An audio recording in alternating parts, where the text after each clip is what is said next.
I'm going to start because I always run out of time, and I think it's because I wait for people to join at the beginning and then I run out of time at the end, so they can watch it on catch up. They'll catch up. So, Wallop Will, welcome. So, this week, because it was the 20th, I thought let me ask you guys for suggestions as to what the topic could be. And there were a lot of really great suggestions. And the one I went with in the end, hey Martha, welcome. So the one I went with in the end was Carly's suggestion about the sort of the ideas and beliefs that sometimes you can, or ways of being as well, that you can inherit from your family.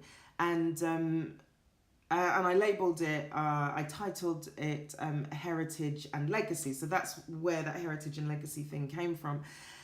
And it's been interesting because I'm normally generating the topic, it was like being asked a question that I had to really like think about what the answer was. And I didn't know for like a really long time during the week. I was like, I don't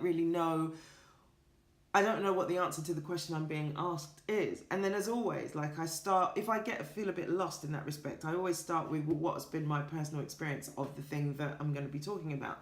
And so it took me back to something that happened between me and my mum probably about 3 years ago, something like that. So I started spending a lot more time in LA, and when I first got there, I found it really sort of disconcerting, the whole place, because it was very different from the UK, very different rhythms and energies and all the rest of it. We know that Brits and Americans are, joined by both speaking the same language. Oh, what is it? The thing about being divided by I can't remember the saying. Anyways. But I was there and I felt like it was right for me to be there, but I just couldn't work out what I was supposed to be doing, and nothing I was trying was really sort of taking off. And I used to get like really, really upset, and we would Skype every week. Hey Ian, welcome. It is a beautiful evening, isn't it? Aren't we lucky? And we would Skype every week, and I would, download all the failures that I felt I was having that week and saying, even though I felt like I meant to be there, like I don't know why, and, things weren't working out. And so she would sort of, she would experience upset, obviously seeing me upset, and feed back her sort of doubts and fears and all the rest of it. And what I realised after a while was that we were basically in this kind of negative feedback loop almost. G Unique and Marsha, welcome, hello. So I was just talking about the fact that my starting point was like a personal story to sort of find my way into this topic of heritage and legacy, and the beliefs that we sort of take on from our surroundings and our sort of family and stuff like that. And so we ended up in this sort of almost negative feedback loop, and it was nobody's fault, but because she was so full of doubt about how things were going for me, because I was giving her this information that it wasn't going well for me. We just got into this cycle, this feedback loop, like basically of upholding this idea that things weren't working out for me. And so it sort of went round and round and round for like weeks and weeks and weeks of having these Skype conversations. And it wasn't like it was always upset and the whole call was always upset, but like it was a considerable amount of our conversation was around this. And it came to a head where like I just got really frustrated, and I sort of lashed out a little bit, blaming her. I wasn't thinking straight. But when the dust settled, I realised that the only reason that she was bringing these doubts into my space is because I was giving her reason to, because I was telling her about all the things that were going wrong. So I realised I have to stop telling her these things. I have to stop reporting to how badly things are going. Because of course, if someone tells you I'm having a shit time, you're going to believe they're having a shit time. You're not going to go, are you sure you're having a shit time? So I realised I just have to stop telling her about all these disasters that are happening, or it's all about perception anyways. They weren't disasters, they were just things hadn't quite worked out at that point.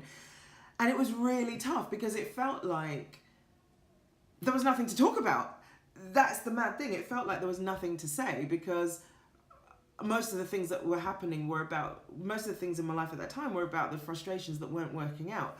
So yeah, it was really difficult for the first few weeks of just like, almost like not cutting her off as such, but like not sharing a huge part of my life.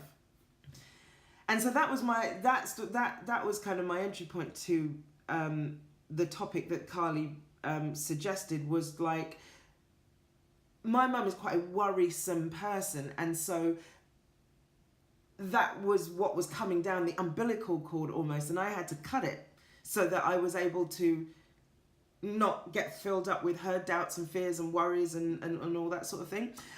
Sorry, I'm just going to say hello to some people that have just joined. So Ryan, hello, Dagenham and Proud. Andrew, Wax Pusher, what's up? And Joaquin is waving, cool. Hello everyone. So that was kind of my point of entry. And then it sort of made me think about kind of where the beliefs that are in our families and where our beliefs come from. And I suppose like the first place that we get these beliefs in, like, about how the world is or whatever, come from our parents. And it's not necessarily based on the things that they say even, but like on who they are. If they are a worrisome person, that you could take on the belief that the world is a scary and frightening place. If they are a sort of a go-getter, then you might take on a certain set of beliefs based off of that. And then off of that, then there's because as a child, as you grow up, your world is literally your mum, and then your dad's allowed to come into it at some point, maybe a couple of days later, and then your world expands to family after that, and then it just keeps expanding.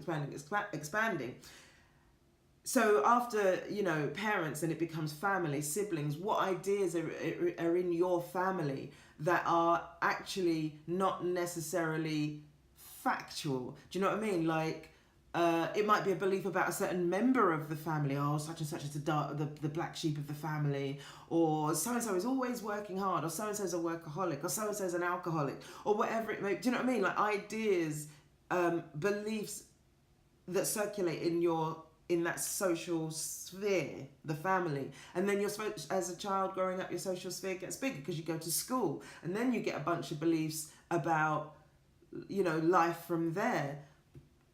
That, the prettiest girl gets to have all the rewards or whatever, whatever belief. I'm not saying these things are true. I'm just saying these are the beliefs that we start to take on. And then our society gets even more, our sort of social sphere gets bigger as we go to bigger school, and then university, and then the world of work. And then on top of that, we've got this, we're being drip fed all this information via media. We're getting a lot of stuff, information, beliefs being fed to us through the television, the radio, the print media, all the rest of it. So we're bombarded with like these ideas, and we take them on and don't question them. And how this relates to what we're doing as creatives is that these beliefs can inform what we believe about ourselves as well. So we're not just taking on beliefs that are about the outside world. The world is tough, or money is evil, or whatever the belief may be. We're also taking on beliefs about what's possible for ourselves. You can't have it all. Beggars can't be choosers. All these sorts of things. And they're constantly reaffirmed, kind of thing, because we've taken them on. We speak them out into the world as well. We're not just this sponge absorbing these things. We're also putting them back out into the world to reaffirm them, and reaffirm them back into each of the tiers of our social spaces. We reaffirm them back with our parents, back with our family, back with our friendship groups. At work, in the world, we read papers that back up our own ideas rather than seeking out new ones. So it's like this, like the feedback loop thing that I was talking about with my mum. It's kind of like that's what we're doing in the world as well, ourselves.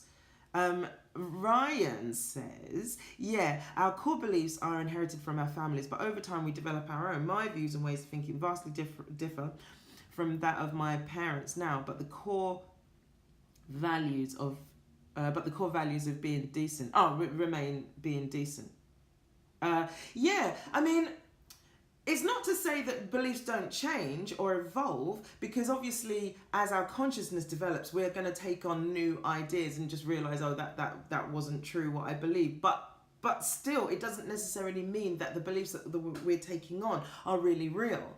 Because you might have grown up into a household of, say, for example, you can be anything you want, but then you get this onslaught of information from society telling you you can't be anything you want, you can't have anything you want, and so you take that on as your belief. And even though you came from the core belief you can be and do anything you want from like your family unit, you know, if you're faced with this overwhelming sort of barrage of information from society telling you that that's not so, then that might be what you take on. These are just examples. I'm not saying either one of these is true or not true, but I'm just saying that the mechanics of it, you know, like it's not necessarily a given that you will keep the same beliefs your whole life, basically. Jakeem says, yes, so many truths I thought were facts weren't when I could check by myself. These chats have changed a lot for me. Oh, wow, that's great. Amazing. Dr. Lyndon Edwards has joined us again. Welcome. Yeah, I mean, I think the salient point here is that the beliefs that we're talking about, we don't hold them like they're beliefs. We hold them like they're truths. We hold them like for example, using my mum again as an example, she very strongly believes in moderation. Like anything that seems excessive. And it's really arbitrary. Like there's no real rules, but I can kind of tell when she's going to think something's excessive. Like she would think a Mohican is excessive. Or fasting, I think, like we were talking about that the other day. I think she would think that was excessive. Maybe try it once and that would be it. Like, but doing it every week, or, you know, doing a 7-day, you know, those types of, she would think is excessive.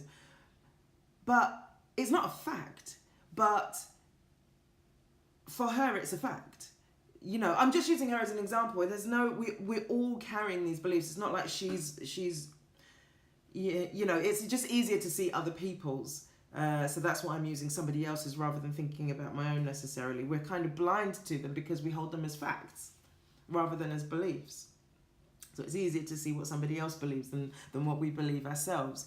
Yeah, the salient point is that we hold them as truths, and we don't ever sort of unpick them and just have a minute to think, is that true? You know, is that what's really so? Really take a stock of like what's really so, and how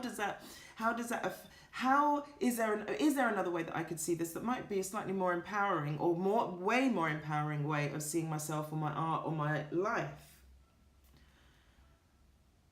Yeah. So there's that. I made notes. I've got notes, so I know where I'm going. Yeah, so the other thing about these beliefs as well. Rasmus, hey, welcome. Ryan says, my parents think tattoos are excessive. Yeah, wow. I mean, my mum would definitely find tattoos excessive, but oh well. I'm taking it that you have tattoos. Awesome. The other thing with these beliefs is that they start to inform our bodies, our biology. And that's not a sort of a kind of, how can I put it, that it's real. That's a real thing in the sense that like your body changes based on the beliefs. An example would be a friend of mine had he's quite a tall guy, quite broad, and he said that people regard him as quite a sort of intimidating guy. Doesn't think of himself in that way. Maybe he's been in some situations or something at some point, but he doesn't think of himself in that way. But as a result, he sort of hunches his shoulders and tries to sort of reduce his height, so that to the point where I took him to be about 6 foot, something like that. And then he did this sort of, we went through this like transformational program thing together, and he sort of really got that about himself, that he was that he was like changing the way he stood to not to be as intimidating.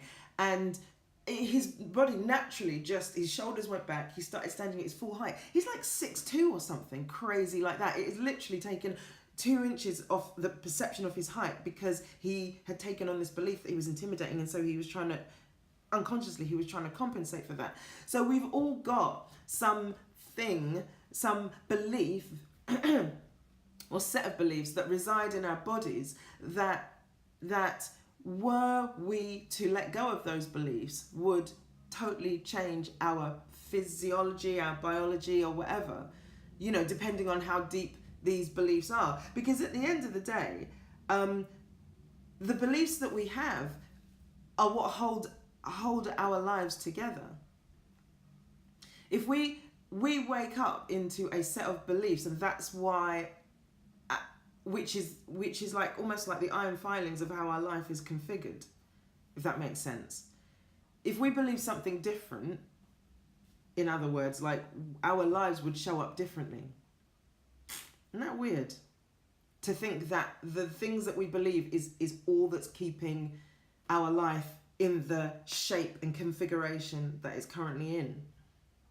And that with the change of beliefs, inherited or otherwise, well, they've been inherited from somewhere. Babies aren't born with a set of beliefs. That with a change in beliefs, our life, the iron filings of our life could totally be changed. Joaquim says, I get allergic reactions to someone who starts a conversation with, here is how it is. Nothing in this world is static. How do you mean? Say some more about that. Oh, right. So Ryan's got loads of tattoos. Rasimus has got 5 tattoos. Everyone's like reporting how many tattoos they've got. Yeah, well, Ryan says I'm 6'4" and totally understand the height thing.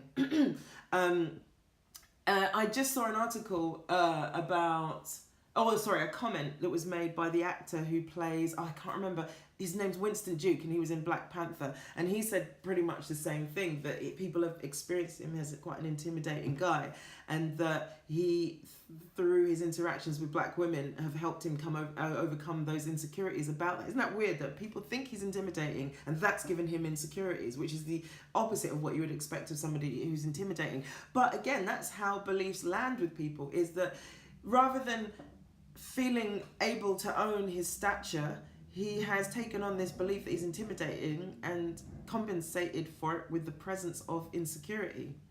The insecurity isn't, as I was talking about with self-belief and doubt, the insecurity isn't the absence of feeling secure in oneself. It's the presence of this useless thing called insecurity. And it's not to say you're a bad person, you should do better. I'm not saying that. But what I'm saying is we don't need these insecurities, but insecurity is the presence of something extra rather than the absence of something. So we wake up into these beliefs, and also people fight to hold on to these disempowering beliefs. Like, because the problem is because our beliefs have become, our bodies are constituted of these beliefs. You know, if somebody challenges you, you can feel personally under attack. If you will feel personally threatened if someone tries to unpick a belief that you hold very true and is and your body is constituted of it. It's why people get into like heated arguments over little things. Do you know what I mean? Have you ever been in a discussion with somebody, and then suddenly it's like someone turned up the fire on the stove on this argument, even though it's about Star Wars. But because you know what I'm talking about. I'm not talking specifically about Star Wars, but one of those arguments that seems to be about something really unimportant, but because it obviously taps into some inherent belief that you have, it drives you crazy, and you end up having a huge row with somebody about about absolutely nothing. That's what beliefs, that's what happens when your body becomes constituted of the beliefs that you hold, is that you become personally threatened when someone tries to question it. Yeah, so I'm just laughing about the times that I've had like mad arguments about. I remember being in a bar and with a girlfriend, and we met these two guys, and it seemed like the picture perfect two guys meeting two girls in a bar and hitting it off, and we ended up getting into an argument about Diana. Me and one of the other guys. I can't even remember what the argument was about, but it got so heated so quickly. And it was because I had this belief that I believed to be a fundamental truth about Diana, and I was willing to argue with a complete stranger, forsaking the opportunity to, you know, have a date with this person or whatever it was gonna. It just turned really weird, and my mate sort of turned to me afterwards. She was like, "What are you doing?" But I know for a fact we all have those moments, but it's like, that's what happens when, you know, those beliefs, those core beliefs that we hold on to. I don't even know what it was about Diana that was a core belief for me, but that's what happens when you feel it threatened. Anyway. Okay, so Ryan has to go. All right, we'll see you soon, or watch it on the catch up. And Jakeem says, I meant that so many are stuck. I believe they're stuck in their beliefs and are not ready to learn and grow with new ideas. Truth changes all the time. We must be open to that. Yeah, it's very true. I mean, we've all got beliefs. There's no one who doesn't have beliefs, even if those beliefs are like very empowering. All I'm really saying, shining a light on, is at the moment is the very existence of them in our lives and their significance, really. But yeah, ideally, one wants to take on ideas that are more empowering. Like I say, like people fight to uphold certain ideas that just are literally not empowering us at all. Like, you know, the belief that, for example, you can't be anything you want to be. And people are like, well, what if I want to be an astronaut, or you know, whatever. It's like, all right, okay. So you found the one example of a job that perhaps you can't do, and who says you can't do it? Because you haven't even tried. You're just putting it out there to undermine the idea that you can be anything you want to be. You want to uphold this idea that you can't be anything. Well, have you taken an engineering degree? Have you applied to NASA yet? No, you haven't done any of those things yet. So, or British Aerospace, or wherever you are in the world. So you can't say definitely that you can't be an astronaut because you haven't tried. And also, sometimes, if you think about a belief in a different way, what you want from it can turn out differently as well. So if you let go of the idea of what being anything you want to be can mean, because you say astronaut, but do you actually really want to be an astronaut? No, you don't. So it doesn't matter. If you really think about the thing that you really do want to be, maybe that is actually possible after all. Does that make sense? That sounded a bit convoluted in my mind, but what I'm basically saying is that the most empowering beliefs that we have, all of them, or that we want to take on, all of them can be true if we change the way we frame them. Because the beliefs that we have hold our beings in a particular configuration, a particular shape. And so, all right, I'm going to stop this train of thought because it sounds convoluted to me, and I think there's probably a better way of me expressing it.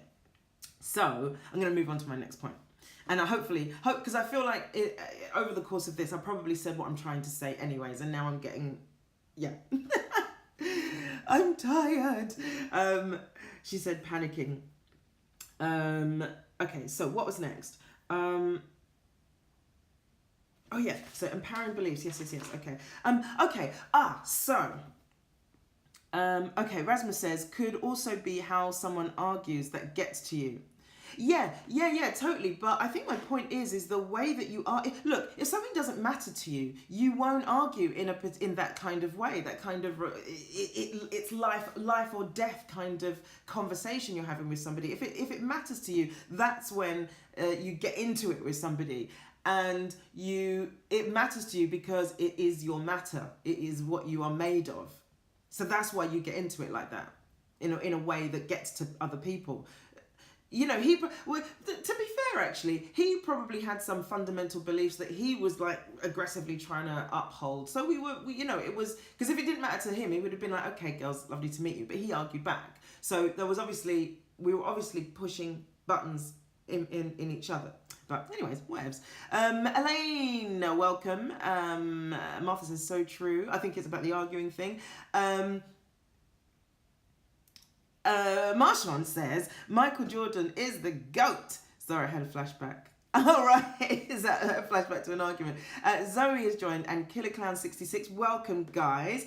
And Martha says, there is a cool Casey Neistat video titled Do What You Can't, which I think addresses these toxic beliefs. Yeah, I like that. I mean, I haven't seen it. I like Casey Neistat though. Do What You Can't. Yeah, because really deep down, I guess what I take from that is that there isn't really any such thing as can't. And if you can do it, then that means there is no such thing as can't. Joaquim says, yes, made sense to me. Oh, good. Okay, thank you guys. All right, so it did make sense. And Brooks.85 has joined. Welcome. And Rasmus says, some people just like to argue. They do. They really do. But that might mean that their bodies are constituted of lots of fundamental beliefs. Maybe they've got one fundamental belief that they're trying to uphold, which is that they're always right. Maybe that's the belief they have about themselves. And that's why they like to argue. I don't know. So the upshot is, all these beliefs, not all of them actually, some beliefs are empowering or whatever, but they're all some are a survival mode that we don't need anymore. And so the question is, well, first of all, the question is, can we see these, can we become conscious of the beliefs that we have? How is that even possible? And I think it's, you know, having a little bit of distance from oneself can help to be able to see oneself and see the beliefs that we hold. Because it's like telling a fish about water. You know, fish is going to be like, what's water? It just experiences its environment, sort of thing. I mean, you never know. Sea-dwelling creatures might be able to perceive air in a way that we perceive water. They might be able to see current in air. But my point is that, you know, our beliefs are like a fish, and how a fish might experience water, in the sense of like, what's that? But if we can get a little bit of altitude on ourselves, we can start to see what the beliefs we have about ourselves, the world, our art, our whatever, what they look like. Get them, flush them out, get a sense of what they are, and put ourselves into a sort of post-survival era. That, you know, we can help to dawn a post-survival era, not just for ourselves but for the people around us. Because if you start to shake up your own beliefs, you'll start to do that. It'll have a ripple effect in the people around you, and we can make a decision to stop. To stop the passing down of these beliefs or ways of being that have come through our ancestry. Because as I was thinking about my mum and this idea of like this whole thing of like, you know, moderation being her thing, I just really got this sense, like, and I don't know whether it's true or not, but I really got this sense of there being some primary caregiver that was like telling her that, and maybe reprimanding her because maybe she was too much or something like that. In some way that idea got instilled in her, and it became a fundamental truth that ended up getting passed on and on and on. Well, it's only to me, I'm not the next generation, but you know, and could have got passed on through me if I had chosen to take that thing on. So these things that we're dealing with, they're not even ours. Because who knows if that primary caregiver of my mum's was somehow subconsciously trained to believe that as well. And so how far back does it go? It could go generations of this belief of like moderation is the most important thing. And so there might be something in your family that you think it's your parents, but actually it predates them. It goes way back, like this arrow in time sort of thing of just like that's shooting through all the generations. It's not even yours. It's not even yours to, not even theirs, not yours to claim as your own. But it can be yours to stop it if it's something that you feel like isn't supporting you as a human being, isn't a belief that is supporting mankind, as it were. Because I know that sounds quite grand, the idea that you stopping the progression of a belief system through your family can affect mankind, but it will, because who you are being in the world will be different because you have done something about this belief. And therefore, it could positively change and affect somebody else's belief system, which could positively affect how they treat somebody. And there you have it. You've had your effect on mankind. It doesn't have to be every man. It can be one that's still affecting mankind. So, because I said heritage and legacy in this thing, because I was thinking about, you know, what we inherit from those people, our ancestors, our relatives, all the rest of it. But it's that, so that's what the heritage part of it is. But the legacy is also, what are we going to put into the world? What are we of us? Are we going to leave in the world? Is it going to be this survival mode, these survival mode beliefs? Or can we somehow put a break on the progression of those less empowering beliefs and put something new into the world? Put the brakes on that like less empowering stuff and put new beliefs into the world. Yes, you can be anything you want. Moderation in moderation. You can have everything you want. Money is not evil. Money is simply a tool. Money is energy, or whatever that may be. Change the belief system so that people can have, that people can experience the benefit of this more empowered state of being. Fill the world with amazing ideas and beliefs that build people up, that hold people up. You know, you think, how do you make the world extraordinary? Well, one of the ways to do that is by having an extraordinary life, being happy, you know, rejecting those less empowering. I keep using the same word because I can't think of a better one, really, because I don't want to use positive and negative, because that suggests a sense of right and wrong, and there is no right and wrong. There's nothing been done wrong with these beliefs being passed on. People are just doing the best they can, and sometimes that involves having a survival mode and passing on a survival mode, because maybe there is something to be survived at that point, but that we can outgrow that and put something new into the world. Having an extraordinary life, or affecting the world in an extraordinary way, it doesn't have to be about activism. You don't have to be outside Parliament chanting placards, whatever, chaining yourself to fences. I don't know, whatever. I don't know why I'm thinking of those things for activism, but they can be being happy, you know, being fulfilled, holding positive, empowering beliefs, putting those into the world. You know, having an extraordinary life can be an amazing and a revolutionary act in the face of all this stuff, all these beliefs that we get spoon-fed every day about what the world is and who we should be in it, and what we should be doing or shouldn't be doing, and what's right and what's wrong. You know, to have an extraordinary and happy and fulfilled life in the face of all of that is a revolutionary act. Okay, so Ian 53 says, well, I can just say Ian, like you're the only Ian here.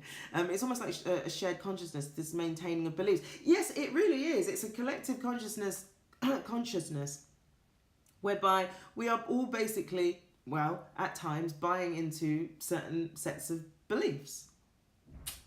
And they're not all necessarily true, but we live and act like a lot of them are. They go unquestioned. And that's why I say it's a revolutionary act to think outside of that, because of the weight of the weight of, like, the volume of stuff, the volume of information coming at us suggesting otherwise. Joaquim says, maybe some of these beliefs come from genetic change. Genetic change or just history? I mean, okay, Rasmus is saying just history, or just history. I don't know. I mean, I don't know. I mean, I have no idea. I'm not a scientist to be, or have read research about it to really know. all all I can say is that a lot of people know that there's traits that can be traced through their family, you know, and so that's the kind of thing I'm talking about. That's arguably, you know, that's evidence. I don't know a huge amount about people before my mum. Her parents died when she was very young. I don't know my dad's parents really to be able to say that's so with them, but my mum might be able to say something about that. And I'm sure if you sort of inquired into your family, there would be traits that people would agree, yeah, that's a family trait as such. And it might not be a bad thing. I mean, that's important as well, to acknowledge that there are some wonderful things that come down the family pipeline, you know, energetic pipeline as well. And this isn't about saying, be totally different from your family, reinvent your family. I think it's like, well, actually, there's some pretty friggin' awesome things that have come down the family pipeline. It's just that there are some things that might be part of a survival mode that you no longer need. They needed it, maybe. You know, maybe if you've got, say, for example, if you're Irish and you've got ancestors that were involved in the famine, you know, there might be a particular mentality, a particular survival mode, literal survival mode that has gotten passed down through the generations. And, you know, young Irish people in Dublin, for example, don't need those survival modes anymore because there is plenty in relative to what, you know, people in the famine would have had access to. So, yeah, it's just a case of these are modes that that may most likely have been outgrown and we no longer require them. Joaquin says, I attended a Star Trek. I mentioned Star Trek a couple of chats ago. It was in the sense of mankind evolve away from modern beliefs. As an example, in Star Trek, money is absent. That type of change of society often comes afterwards. Yeah, I mean, that's how society changes as well, isn't it? It is a lot of it is about, I mean, society really is held together like by beliefs because society is only society because we've all bought into this idea of society. If we all collectively decided one day, it's every man for himself, as of Monday the 7th, or whatever the date is on Monday, it is every man for himself, spread the word. The society would fall apart because no one's believing in it anymore. So yeah, as things change, you know, money as a way of...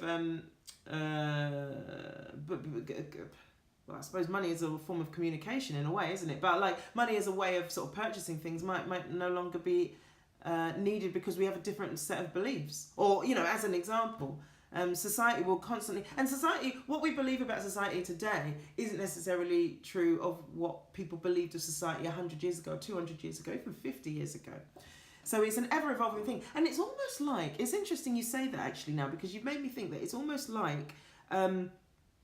we are almost like a microcosm of or society maybe is a macrocosm of us. Either way, like it's related in the sense that like we're held together by these beliefs that we hold about ourselves. Society is held together by these sets of beliefs, and the world actually is held together by a set of beliefs because you know, I don't know, 665 million years ago, billion years ago, whatever, Jurassic times, there were no borders, there was no America, you know, and there's no such thing as France. You know, we made that up. And then we built up the beliefs around it, and we put some stuff down on paper. These are the borders now, and this is our language, and we all believe that French is the language spoken by the French. We buy into that, and all they are is just like a set of beliefs. Everything really is predicated on like beliefs that can be changed. They're not necessarily fundamental truths. They're just like they're things that we've all just agreed on. So maybe in your own life, you can agree on some new things that empower you. That's really my point in terms of the legacy. What's your legacy for you, but also what you're going to put into the world? What's your gift into the world? What's your contribution into the world? Is it upholding these beliefs that don't necessarily help or support people, or is it to put beliefs into the world that do? So let me just go back here. So Rasmus says, so do you feel, and I mean feel, coherence to your mum's family heritage? I think you said she was Nigerian. Yeah, I do. Oh man, I really want to share something with you on that note. Let me just Yes, because you've just reminded me of something that I wanted to share. So let me come back to that. Jakeem says, great disasters. So it's a survival mode, I guess. I'm not sure what that's related to. Andrew says, in Star Trek, the absence of money is due to matter replication, allowing people to replicate food, clothes, tools. Aha! So it's about a technological advancement. Okay. I suppose that is the technological advancements are made based on beliefs. Like, you know, Steve Jobs goes in one morning and he believes that you can have a phone where it's touchscreen and you can swipe. And engineers make a phone that you can do that on, and the engineers had to come up with it. I mean, it wasn't as sort of rudimentary a conversation as that, I'm sure, but that's essentially what happened. He had a belief that this was possible, and then he told the people to make it actual. Ian says, I think you have a point. We can have physical traits passed on from family, so why not other aspects? Absolutely. I mean, look, the thing is, we spend too much time with our family, especially in the early days, and we're so absorbent at that age when we're first born that we cannot but take on these traits from our family. Yeah. Confabulations, the law says. Just because it always was doesn't mean it always will be or always has to be. Absolutely. That's very, very true. Tangentially, I can't remember, Rasmus was, oops, oh Christ, what have I done? There we go. Rasmus was talking about heritage in terms of cultural heritage. And I just wanted to, it's a little bit, it's on... I'm arguing with myself in my head about whether it's on topic or not. It is on topic, but it's a bit of a tangent. So I did this course about 4 years ago in America, and it was basically, he calls it singing for actors, and it was at an actor studio. But actually, to be honest with you, I think this is something that everybody should do. And the thing that really profoundly touched me in this program, so it's about finding your voice, really. And so not everyone is a singer on the thing, and it's not really even about singing. It's about finding your voice anyways, in whichever way that needs to show up. And he had us do this thing where he said, I want you to... he said, he asked all of us, there's about 15 people on the program, and he goes, what part of your sort of cultural heritage are you most embarrassed of? So say, for example, if you're... quarter French, quarter English, and I don't know, half German. He said, pick the one of those three that you're most kind of embarrassed about. Even if you're not embarrassed of them, which one are you most embarrassed of? And so, you know, we went around the room. Some people were 100% one thing. So I'm 100% like Nigerian. I don't think there's any other whatever. So I had to pick Nigerian. And then, but some people were like, you know, I've got a German great aunt or something or whatever, you know, there's, or not aunt, because that wouldn't be your bloodline, would it? But like great grandfather or something like that. So we all went around the room, and there was like Mexican, there was French, German, like a real spread. Someone had English as hers. I was like, what's wrong with being English? British. But anyways, so he said, right, from there, I want you to go and find a song that from that culture, and I want you to learn the words, and it has to be in that language. So, you know, obviously if it was for the Mexican girl, she had to find a Mexican song and sing it in Spanish. I had to find a Nigerian song, sing it in Yoruba. And so we all had overnight to do this. And he said the next day we came in, and he said, so he took us one at a time, got up in front of all the others, and he said, what are some cultural stereotypes of the culture of the song you're singing? So for example, what are the stereotypes of Nigerians that you believe? I was like, well, for me, I was like, that they're loud, they're dishonest, they're aggressive, they're, you know, can be, you know, very sort of, you know, impose themselves on a social situation, whatever, you know, all these things I said. And they were true. There were things that I did honestly like think sometimes about some Nigerians. And he said, okay, I want you to sing your song in as that thing, as the loud, aggressive, dishonest, Right? So we sang the song once, just as ourselves, and then he said what were these stereotypes, and then we had to sing it again. In the style of aggressive, loud, blah blah blah. stereotypical Nigerian as I saw it. And I'm not kidding, like it was like this, I don't even know how to describe it. It was like a circuit in me fused. And instead of it coming out as aggressive, all those stereotypical things, literally my body came alive, and like this mad like joy just like kind of rippled through my body. And I felt like my cousin, like I don't know why, because she feels more connected to Nigeria than I am, because she travels more and she came from there more recently, and she's just more connected. And I just felt her spirit, and I think that actually what I was experiencing was my grandmother's spirit, because we've both got the same grandparents, and so yeah, I suddenly, like this fuse like within me, this something connected. And the guy was saying that if it is part of who you are, there's no way that when you express that part of your culture that it will be those stereotypical things. They're just beliefs that you have held about this about this culture, but none of them are true.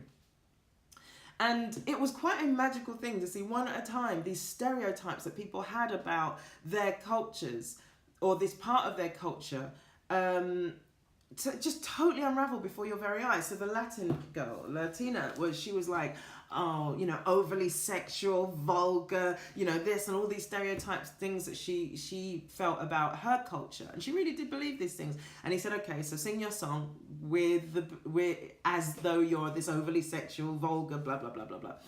And like it was like the hottest thing you've ever seen, and like we all fed back to her. That was incredible. It didn't look vulgar and too much and overly sexual. It was just incredibly hot. And so it was almost like he was giving everybody this opportunity to reintegrate all this part of our culture that we had been trying to push away because we held all these negative stereotyped beliefs about the culture. A couple of other examples. There was a guy who had German as his sort of cultural disconnect, as it were, and he sang his song in German, and he just looked powerful. So this stereotype of like Germans being cold and unemotional, he actually just looked really strong. That's the impression. Another guy had like a quarter African American, and he sang this blues song that just everyone was crying, and it was just incredible. He just connected with this soulful sort of noble pain. That's what I saw anyways. So it was a little of a tangent, but it loops back into what we're talking about, because it is about beliefs, and it is about connecting to your heritage in a way that can support you rather than keep you in the survival mode. There. So thank you for letting me sort of go down that road, because I wasn't sure how it looped back in, but it turns out it does, because it felt like the right thing to say at that point, and I wasn't sure why. So I thought just follow the lead and see where it goes. But anyway, so cool. Thanks for asking that. Confabulation says, oh, right, okay, I read that one. And Andrew says, I remember watching a documentary which showed a correlation between people whose ancestors had gone through famine and some deficiencies in their descendants. Yeah, that's right. So there's a particular, I think it's a hormone that got developed or came into being in the Irish during the famine. And it's a stress hormone, that's it. Yeah, there's a stress hormone that was present during the famine, and that same stress hormone is still present in young Irish people today. So that's how you have a biological legacy. And if that stress hormone is there, what is that doing to your mentality? If you've got stress hormones coursing around your body when you don't have that same threat of lack of food, it's going to change your mentality. It's going to it might give you an indulgent sort of mentality. If you've constantly got this stress hormone about lack, that's upholding this idea of lack. Libby and Steve have joined. Hello! Confabulation says that is really interesting. And Rasmus says, my heritage is pretty much Viking, but a bit of German mixed in there. Sounds amazing to hear about that course. It was one of the most profound things I've ever done. And then, just to finish off what the course entailed, so we had to then put on national dress, perform the song, and tell a little story and create a character like based off of this song and the national dress and it was just the most wonderful thing. You know, people were dressed as Indian, German, Armenian, you know, English. Yeah, it was just because there's 15 people, so there's 15 different. I don't think there was any two that there was the same. French, you know, it was amazing. Life changing, may I even say. Okay, so just to wrap it up, I'm thinking we talked about the fact that there's these beliefs, and then the fact that there's a possibility on the other side of that of beliefs that are more empowering perhaps, or more supportive of who we want to be in the world, more helpful, more. And how do we get there? I think one of the ways to do that is to have new habits. We are the rituals that we do. Whatever. I saw Tony Robbins talking about this in the sense of like, you might not call it a ritual, but you have a ritual, even if it's eating the same thing for breakfast, or telling yourself, putting off your gym workout, or doing your gym workout. If you're regularly doing it, those are your rituals. So find new rituals that support new beliefs, because it's a classic. Keep going back to this thing of just do it. Don't wait until you feel like doing it. Do it, and then you will feel like doing it. Is if you bring in new habits, that will change your belief. You know, if you wait until you feel like it, you'll never get around to it, because you'll never feel like it, because there'll always be a reason why not. So new habits can usher in new beliefs. If you feel like, I don't know, if you have a belief about yourself, about your level of attractiveness or whatever, and that's going to sort of feed into like not doing anything about it, because you're like, what's the point, or something. Whereas if you just go, okay, I would like to be slimmer. I feel like that would make me more attractive. I'm not saying being slim would make someone attractive, but that might be a choice that you've made for yourself.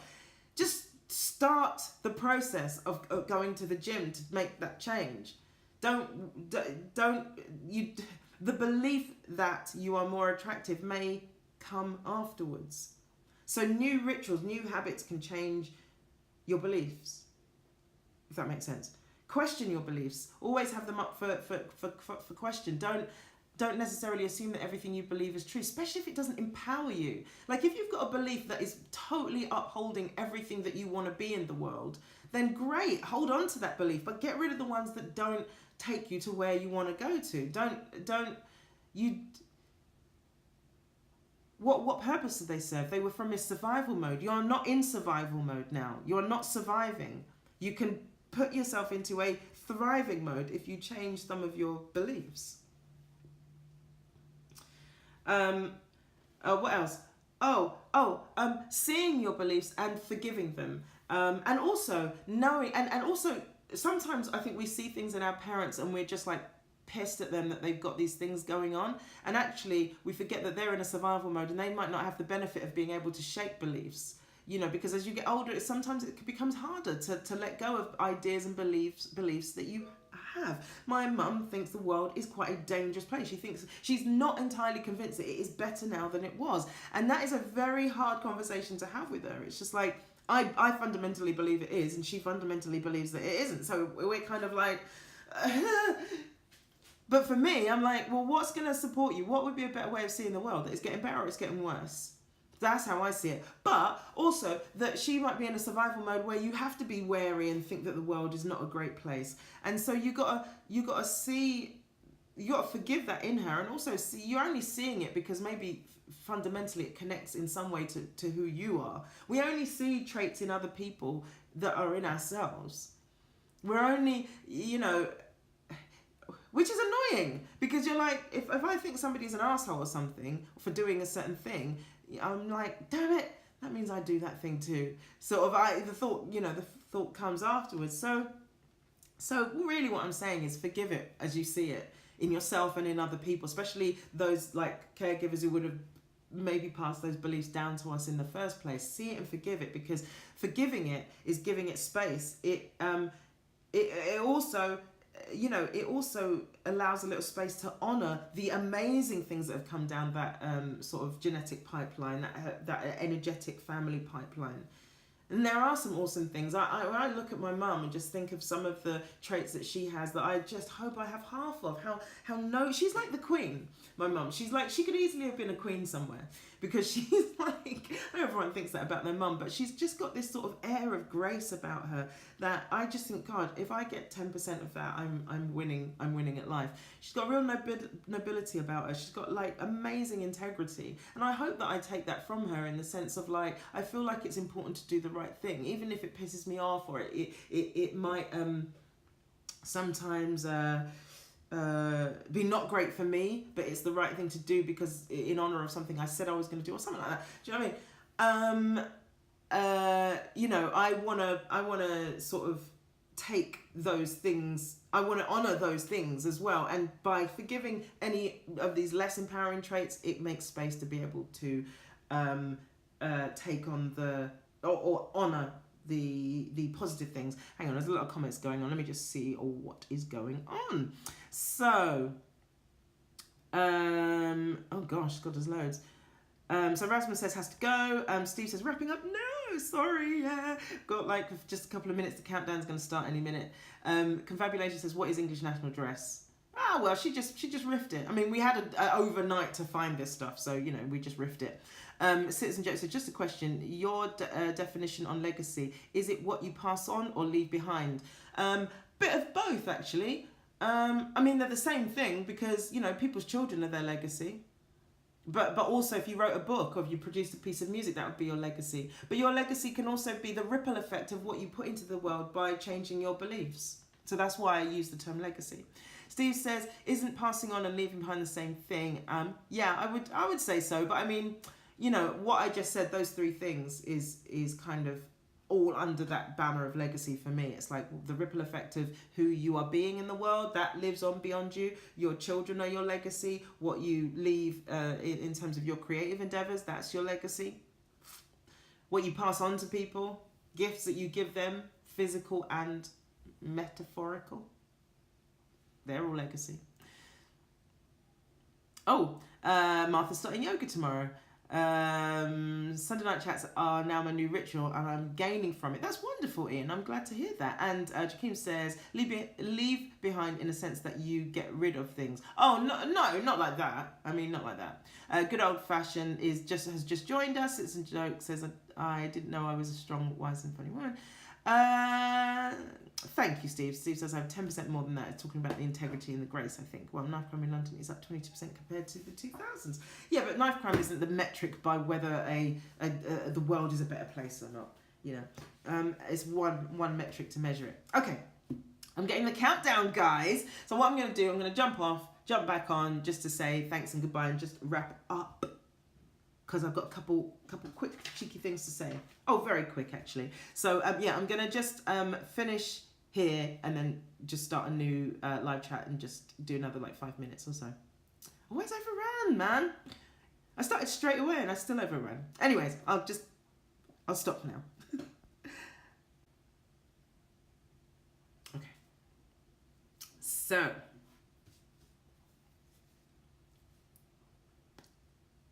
Okay, wait, let me get out. Hey guys, okay.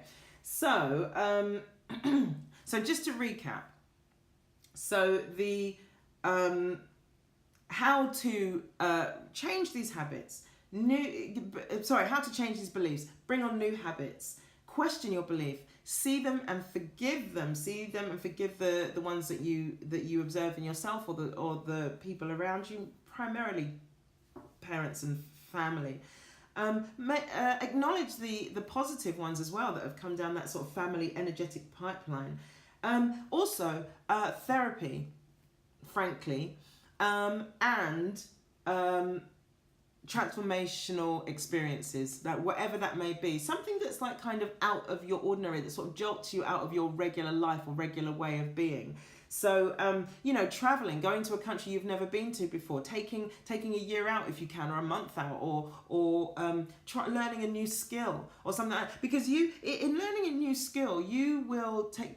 It's like what the Casey Neistat thing. You will do things that you things that you didn't think you could. You'll go beyond yourself in a way that you never thought possible. So yeah, transformational experiences. Also, I cannot recommend highly enough transformational programs. Landmark Forum do a lot of transformational work. I think they're a little bit corporate for my tastes. If you are in London, I would recommend Concord Institute. I've mentioned them many times before. I feel like they are getting this work, as in transformational work, they're getting it more right.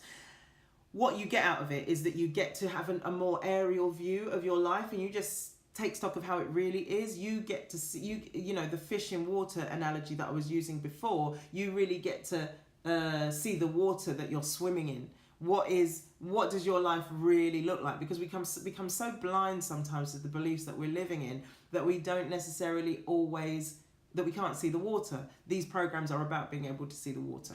So that would be my recommendation to you. Look them up, concordinstitute.com. And I think that was it. Yeah, just to sum up and just say, oh, hang on, let me just see these. Well, hey, everybody. This is Joy, and there's Martha, Confabulation, Joachim, and it says one other. It doesn't tell me who it is. Bron, Marshall, Wax, Pusher, Andrew, welcome back. Joachim says, just wanted to clarify, my last comment was on your statement that you see yourself in others. Okay, sorry, I've lost track of where I was at, so you might have to explain yourself again. I'm really sorry. And Lucy Quincy and Ike. Hello, Ike. How are you doing? Ike was out last night with me, so he's probably a little bit tired too. You're all right. Very good. So that's it, really. That's ultimately what I wanted to just add to the end of the conversation, is a little bit of how to. Not that I've got all the answers, obviously, but just some extra. Like says, I am deaf. Oh dear. Oh dear. Yeah. I just wanted to add. Oh, that you see a strong, wise woman. You see, right? I've got it. Okay. Understood. That makes sense now. I'm like, huh? Yes. I wanted to just add a little bit of how to, like I say, not that I've got all the answers, but just to give a little bit more. So it's not just like this nebulous idea. Go and change your beliefs, people. You know, there's got to be some practicalities to how one even achieves that if you're going to suggest it. Those are the things that I would suggest.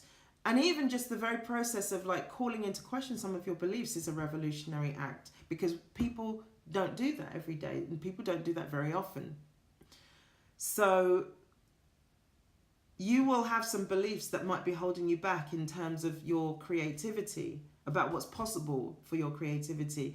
And this is just to say that they may not be true, they may not be so, and that you might be there might be something bigger for you on the other side of that belief that is waiting for you. And if you want it, all you need to do is overcome all. It's no big deal. But to get there, you may need to overcome that belief to have access to it, because it's yours. That's also your legacy, or your inheritance, should I say, is waiting for you over there on the other side of those beliefs that are holding you back or in your way. So that's nice, isn't it? To know that really the process is just a case of getting yourself out of the way and getting to that other side, and their riches await you. And that's why I use a treasure chest on my on the the little advert or whatever that I do, is because they're riches. Even the being held back by the beliefs is a gift. If you want to frame it that way, you can frame it as oh no, what have I been doing with all my heart? No, they were serving a purpose, and now all that's happened is they've come to the end of the purpose they were serving. Cool, isn't it good that it just happened just now? Now was the right time for it to happen. So that was it. Hey Steve, hey, good old fashioned, doesn't tell me the end, it just says ... And Carly, welcome back. So I'm just about to sign off, but thanks for coming back. Yeah, I was just wrapping up, just saying about vague sort of nods towards how-tos. I don't want to be prescriptive about it, because it is just a journey. And just saying how on the other side of beliefs that might not be supporting us in our best way, on the other side of that are riches that can give us the life that we want. That's it. And with that door slam of someone out there, I say, that's it. Yeah, catch it up on YouTube. No worries, man. It's gonna be on my Instagram story for another 24 hours, and then as always, it's on YouTube. I will probably get it up on YouTube tonight. It's a pretty straightforward process, thankfully, and yeah, I've got a little routine going now. Next week, I know what it's gonna be. It's gonna be about working smart. I'm sort of writing it, I don't know why I'm writing it down as I'm saying it, but it's about working smart because there were a few suggestions that came up. I think one was from Ian, and another thing from Amber. Ian's one was about, Ian, hey, your one was about, what was it? How to get your work out there. And then Amber was asking me about networking. And there was just a few kind of like more sort of practical things, and I thought instead of it being, because I don't have all the answers, I don't know, I can make suggestions, but I thought working smart is maybe a more global umbrella term for all those topics and more, and it really resonates with me because that's what I'm in at the moment, is finding a way to make the most efficient, powerful changes in my sort of career and work life at the moment. And it's really a question that I'm deeply in. So thank you guys for bringing that topic, and I hope that works for you, that I put it under the umbrella term. And then Carly, thank you, got to acknowledge Carly for this brilliant topic, because I was sort of not very sure at the beginning, and then this happened and I sort of found my way. So brilliant suggestion, thank you for that, and I'm gonna keep dipping back into the well of the other suggestions and for future weeks and see what else comes out of them. All right, guys, I think that's everything. I've read all the comments, haven't I? And Ian says, hope I'm doing well. Oh, no, wait. Steve says, hope I'm doing well. Ian says, thanks again. See you next time. Indeed. And Steve says, great topic. Good. I'm glad that one works. And oh, okay. So Steve says, and I want us sharing stories of how this has impacted our lives. Thanks, Carly. And Carly says, no worries, good job. Okay, so Steve, yeah, I mean, guys, if you guys are up for it, yeah, we could have one where we talk about the impact for us. I mean, it's definitely, these talks are resonating for me and stirring things up and really having me think about things in a different way. So if you guys are up for sharing, maybe we can use this sharing button thing where I can bring you into the talk rather than you having to write it. Maybe, I don't know, maybe that can be one that we can do.